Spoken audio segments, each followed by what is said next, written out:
All right, I am building another, well, that blue 800, GP800. This is the engine out of it. I've just got done with the cleaning of the cases. I didn't figure you wanted or needed to see that. You clean your stuff really well. Then you take acetone and clean your gasket mating surfaces. I dot the Yamabond on like that. And then I go around and I spread it. Okay, so here are my part numbers. This is a 20-406 crank kit from Sbt. I'm trying their parts. The guy at the jet ski store said he doesn't have problems with their stuff. There's your parts for your seals for your crank. You can buy a gasket set that is complete. I had ordered a top end set before I knew the crank was bad, so I had to order the seals separately. Okay, so let's show what we're doing here.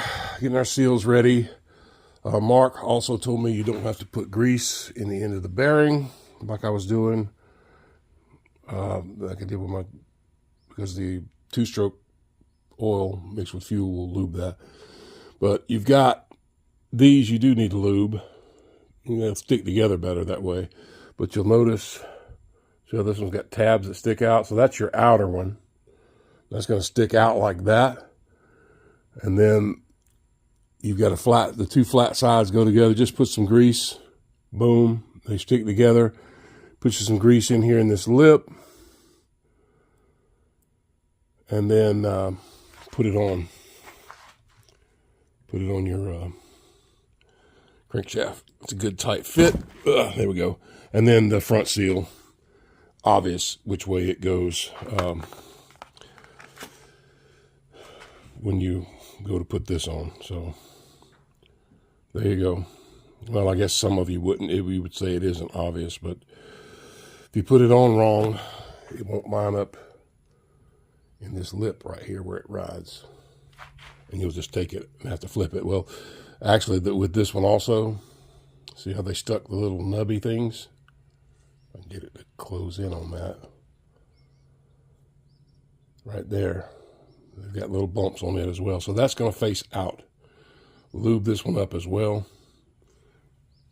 Put it on your crankshaft.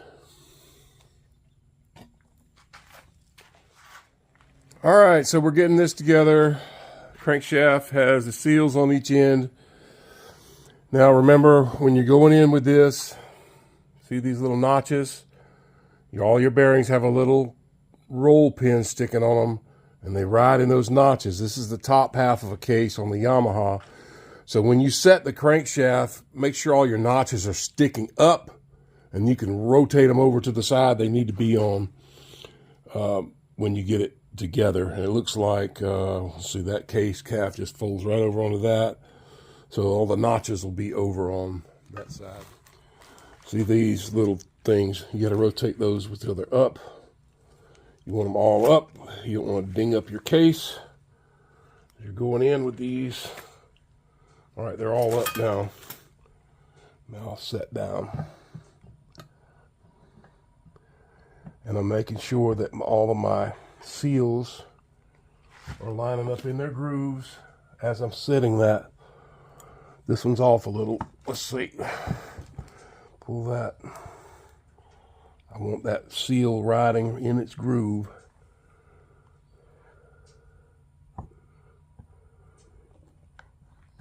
There. That's it. So that's a crankshaft set. And we can get on here and you can see what I'm talking about. The seals have got to be riding in those grooves. All of these are up, and I'll rotate those over. Now sometimes this is too tight when it's set like this, and you have to lift it just a little. It's like right now, they're all kind of tight. So I'm gonna have to do a little lifting and pushing those over, pushing all of them over that way. Okay, there it is. You can see it. There,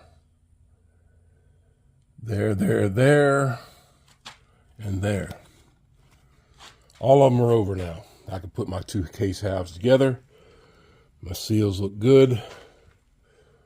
I'm going to put a little bit of Yamabond around each of the seal edges. So you set your top half on, and I'll take a rubber mallet and just kind of tap it down, flip it over, bolt it all together. And of course you have to hold these in the right position so that they will go through like they're supposed to. But you can see we've got a good little gap right here. We'll take care of that with the little rubber mallet treatment. Okay, the mallet treatment. Got my case halves down together pretty good. This is a weird angle with the phone. I'm using a stand to hold it. But it is going together. So now I'm going to flip it and bolt it. Case is flipped. Don't forget to put Loctite on your bolts when you are putting them back in. You're supposed to have Loctite on them, and this bottle is about empty. I'm just using blue Loctite on these. And then we'll repeat that for all of them, and then we'll get to the torque specs. Okay, I've got all of my main bolts on. Remember, there's smaller bolts that go on the outside. And then a couple of the engine mount bolts that go here. They are still the larger size, but they mount this little ear for this engine mount on. 29 foot-pounds for all of these larger ones. They'll have an 8 stamped on them. Remembering that these two right here are a little bit longer because you see how the extra thickness of material that they've got to go through there. So these two bolts are a little longer than all the rest of the mains that go on here. And let's continue with this. You've also got the 10 millimeter bolts. So that's I've only half torqued those, but remember you've got all the 10s that go here. They're 78 inch-pounds. And it seems to be on all Yamahas, whenever you run into the 10 millimeter little skinny bolts, they're 78 inch-pounds. Do not torque those to foot-pounds, you will break them. See if this is one here. They're real skinny bolts and they will break. So inch-pound torque on those. Just wanted to show that indeed the case does have the torque sequences numbered. See the number 1, 2, 3, 4. Goes out from the center. All of them are numbered, but they are down in the, really what they call the web. They're all numbered. So you know your torque sequences. You don't have to go asking somebody or looking it up. It's stamped right there on your case. Okay? There you go. All right. I have all of my lower end bolts done. The 29 foot-pounds on the 12 millimeter heads and the 78 inch-pounds on the 10 millimeter heads. Now we're ready to go in with the, well, I need to, first of all, pour some two-stroke down in the bottom, like I always do. Gaskets laid down. Important that you don't put the gaskets on backwards. I saw someone's video where they tore it apart. You can see the two little fang-looking things here. Somebody had those here on one that a guy took apart. I can't remember whose channel I was watching that on. Might have been Home Pros, but I'm not sure. Somebody had put the gaskets on backwards that go on the base of these. No sealant necessary here. Make sure your surface is clean. There's no residue of anything. And don't forget your dowel pins. Sometimes they'll be stuck in your cylinder head. Also, if you're sending off cores, remember to pull these dowel pins out of your cores before you send them, because the ones you get back are not going to have those pins in them. So now, like I said, I'm just going to pour some two-stroke in there. So I'll just pour a little bit in here, and I like to get it poured on the rod to lubricate that bearing, that needle bearing that's on the rod. I try not to get any on the gasket surface, which I just did, because then I'll have to clean it again. But yeah, get a little two-stroke down in there, get everything pre-lubed for your first build. That way you can get a good smoke up when you fire it up for your first time. Also, once you've got this to this point, you want to make sure that everything rotates. If it's binding or not moving smoothly, then you know something is pinched and you did not get something right. So you can see I've got a smooth operation. Crankshaft is turning just fine. So I can move on to the next step, which is putting the cylinder, well, actually putting the pistons on each of the rods, you know, the bearings. Some of your pistons are going to use thrust washers and some of them aren't. So it all depends on the brand of piston you buy, and we'll get to that in just a minute. All right, so let's take a look at what I've got here. These are SBT pistons. This was an SBT build. I've never really done an SBT build. I'm trying to give them the benefit of the doubt. There's your piston number for standard 800 piston. The SBT pistons do have thrust washers. There they are. They go on either side of the wrist pin where it goes in here. So you're going to have a thrust washer here and a thrust washer here on either side of your rod. There's the wrist pin, the rings, all that down in there. The F on the piston denotes that that points toward the front of the engine, which is now facing that way. The arrow on the piston is always going to face toward your exhaust. There's going to be two little offset roll pins into the edge of your piston.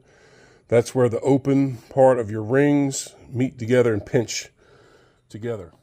Okay, I just wanted to show on these with the piston. You can see where the roll pin is. You can see the piston ring.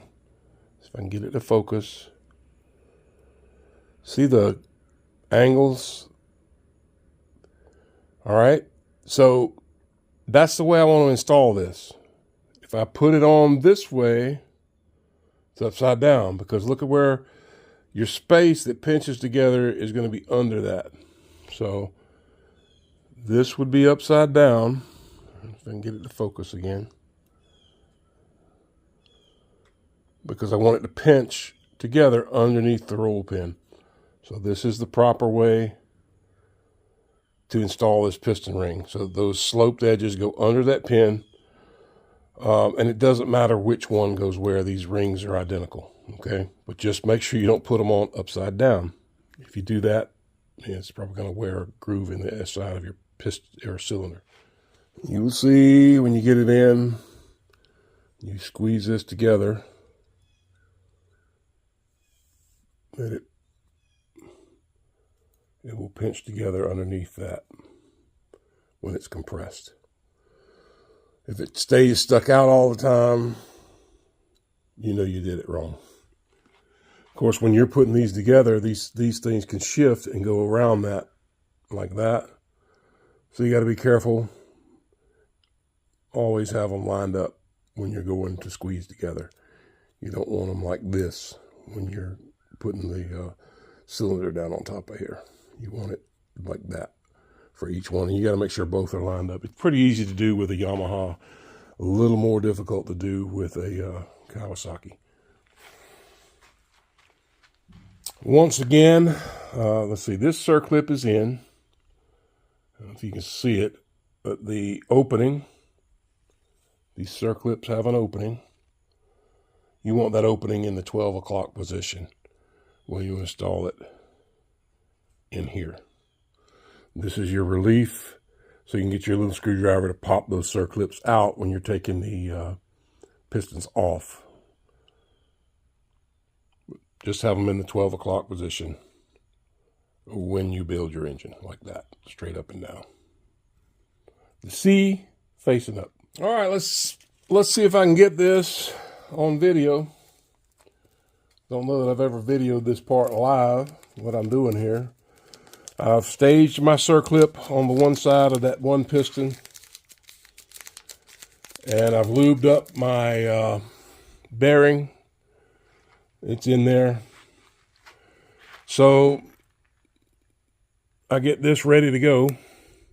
Now remember, we've got thrust washers with this one that have got to go on either side of this. So as you're going in, you've got to slide a thrust washer in. This one's kind of easy because you can kind of get it started just like that. In other words, you got it, you're going on with it. Or you can slide it up. I always have done it this way. I get it going. It's all a feel thing because you can't see what you're doing. And you slide this washer up in and you start going on with this, pushing. With the gentle pressure with this wrist pin. And my washer is in place. Let's see, there it goes. All right, so the first one's in. All right. Then I've got to come in with my second one and come up on the other side of this piston rod and slide it up in there.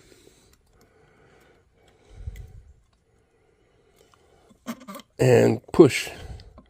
And you're kind of using your fingers to try and align that thing as you're going in. Clips in. Both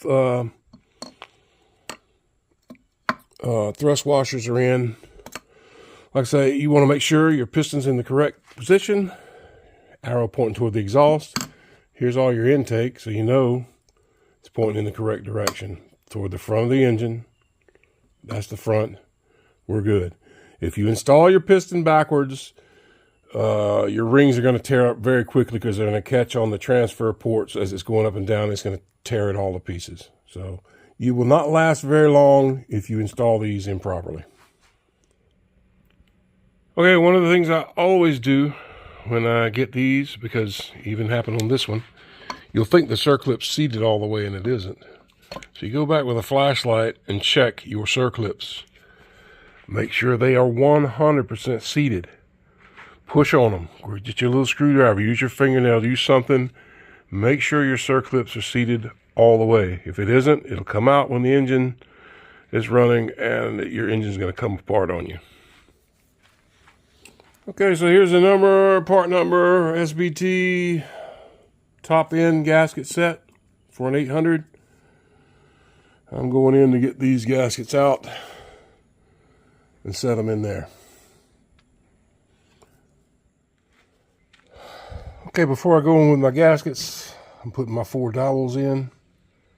2, 3, 4. Most of them will come out very, very easily. If you do have to get them back in, you can tap them. Hear the difference in the sound? That's how you can tell it's down all the way.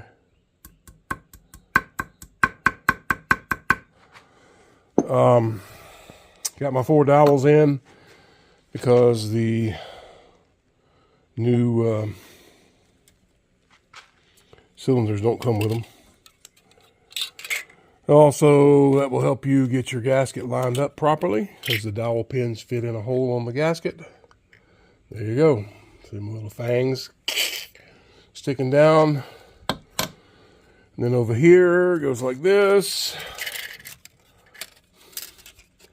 Gaskets down. Dowels in place will hold your gasket while you slip your cylinder down. Now, I put 2-stroke all over the cylinders. I'll get it on my rag or my hand and wipe all this down. Of course, you got to make sure, like I said, when you're going down, that your rings have not gone out over those roll pins, which there they are, and this one has, see? So line your rings back up. Both of them have, look at that. Line your rings back up. Twist it, there we go. So those rings are lined up now. Then you can lube this up, slip your cylinder over it, and bolt your cylinder down. And I'll get the Torx for that. Okay, so then you get your cylinders on. You work them down. They're fairly easy. You squeeze the piston rings with the top ring, slip it down over that. Go to the second ring, squeeze it, slip it down, fit your cylinder over the piston. 29 foot-pounds for the bolts here that bolt that down and then 27 for the cylinder head. And you do half torques for both of them. Go half, say 15, and then finish up with 29. And you're good. Okay, I just got off the phone with SBT. And SBT does not include this gasket nor these seals in their top end set. Now, that's ridiculous, SBT, because that is part of a top end rebuild. You can't rebuild the top end without this gasket and these seals. I complained to the lady on the phone. Doesn't matter. She said that's the way they've always done it. I will be going back to WSM because that's ridiculous. I mean, they nickel and dime you to death on the gaskets. You can't reuse these old seals and gaskets. So I am not impressed with you, SBT. Not impressed at all. I don't know. I think I'm done with y'all. After this build, I think I'm done with y'all. You just got a crazy way of doing things. That is part of a top-end build. Okay, so here's my power valve. I got them from JSP Manufacturing. There's the part number for a 66E, which is an 800, and these are brand new power valves. They come with captured style link. See that? So I won't have to buy wave eater clips for this one because I'm putting on the link that prevents the pin there from vibrating out. But I've got brand new power valves for this engine. And I bought these a while back, quite a while back, for my first 800 build. And I went ahead and put the used ones in it. But I'm going to go ahead with these brand new ones in this blue GP800 that I'm building. Okay, here's a brand new power valve. Remember, the scalloped edge goes down. It goes in, seats, and then your Allen, put a little Loctite on it, tighten it down. Okay, so your head gasket, make sure all your surfaces are clean. It will go on backwards. This is backwards. You can see you got this little edge sticking out here. That's not right. Usually they have these rivet smooth side facing up. From what I've seen, SBT gasket does not. It's got it with the rough edge facing up. This is the correct way that this gasket goes on. You can see it covers the little oblong part of the cylinder. So, there. That's how it goes. Don't put it on backwards. It is possible to bolt the head on backwards as well. See how you got the little piece that covers that? There you go. 27 foot-pounds for the bolts. Torque sequences are marked on top of the head. So next, you put your reed cages back in. Taking a nod from my last build, I'm not going to put any sealant, anything under these. Just a little rubber seal that's on these seems to seal them just fine. They fit just like that, crossing each other. Of course, you're looking at make sure there's no light coming through, or you replace your reeds. And then put your plate on. Plate bolts on like this. Does the plate matter which way it goes? Well, I could tell from the pattern that was left that I just sanded off which way this went. If this is real pitted from saltwater use, you may want to replace it or use sealant when putting this piece on.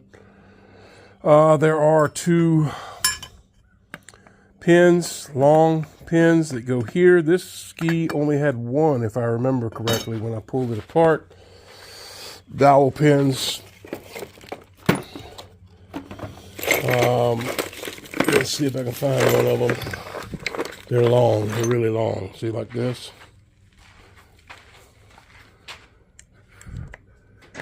And they fit in the middle like that. And there's supposed to be two of them. I don't know if I've got another one somewhere from another 800 or not. I don't know how critical they are. It just helps things stay lined up.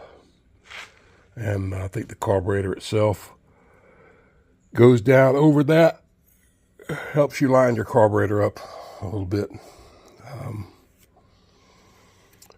So I'll try to find another pin. I think I've got one in a box somewhere.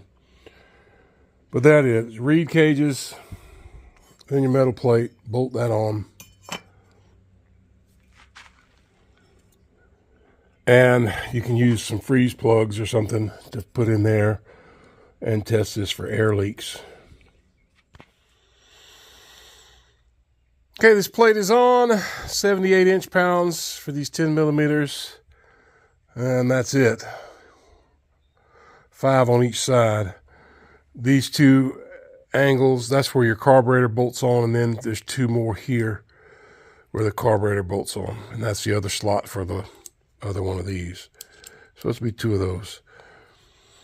And that's it. You can get rubber freeze plugs that will fit to seal that and do a pressure test by putting air in from somewhere else. I guess you could use these hoses here. You would have to block one off. And since these are loose, I'm going to have to glue them back in or something. That's not too big of an issue. Well, it is in the sense that I don't want it leaking air, but I'll get those fittings back in. And I've got to wait on the parts to get back from SBT. Remembering that 2 of the head bolts are longer here because of the exhaust. That's the bolts on through the little bracket here, this bracket.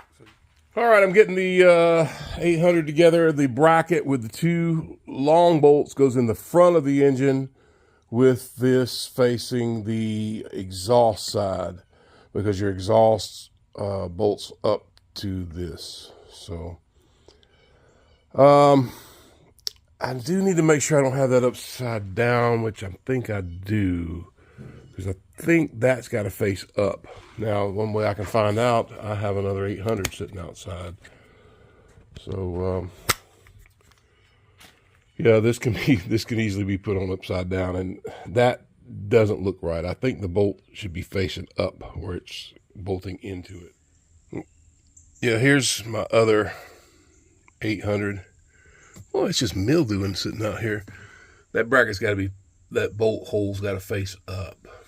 So this goes with that angling up so that it can bolt onto the exhaust. So yeah, I've got it backwards on that engine, so I've got to flip it. So that's how it goes right there, where this is facing up so that it can bolt on. There we go. Okay, so I can't really do a whole lot on this engine until I get the parts from SBT. I can go ahead and spin the PTO coupler back on. And keep in mind, you don't have to super tighten this, getting it back on. I'll probably just get it snug. You put a little sealant, like RTV or something on there. You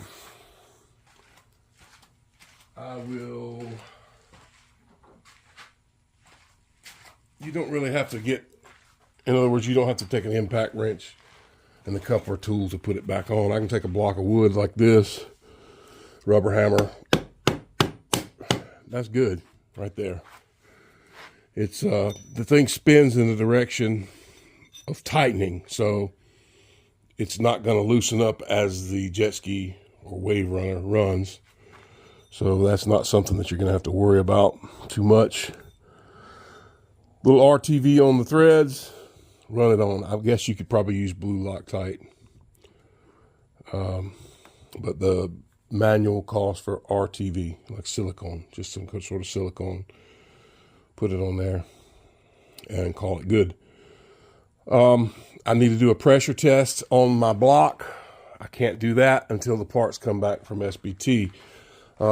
Be aware that this is so stupid, and I don't know why they do this, but SBT, they'll sell you a whole cylinder exchange kit with 2 cylinders, a top-end gasket set.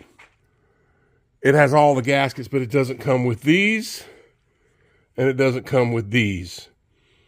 So if you order from SBT, their parts people should know, hey, you've got to buy this kit too. But they didn't tell me that. I didn't know that because a WSM kit comes with all those parts. So be aware, if you order from SBT, it's not going to come with these little seals that go on either side or the gasket that goes there. And you're going to have to order it separately. So 27 foot-pounds for your cylinder head bolts, 29 foot-pounds for the bottom. Like I said, that's just torqued. I'm going to leave the stator cover off. I'll put this in the up position so when I go back on with my Woodruff key, it'll be an easy deal. But I want to pressure test this before I put the cover on. You won't be able to see if there's any leaks if you've got this cover on. You won't be able to see if you've got any leaks coming around your seal or around your cases with the soapy water. So that'll be the next thing. This engine's going to have to get set over to the side until I can finish the build with the power valves and do the pressure leak down test. You should always pressure leak down test any time you crack these cases open. Your two-stroke. You'll blow your engine up if you've got a leak and it's sucking air somewhere. So keep that in mind. I didn't know that when I first started building. I do know that now. So I'm going to pick this engine up, set it over on the shelf somewhere out of the way.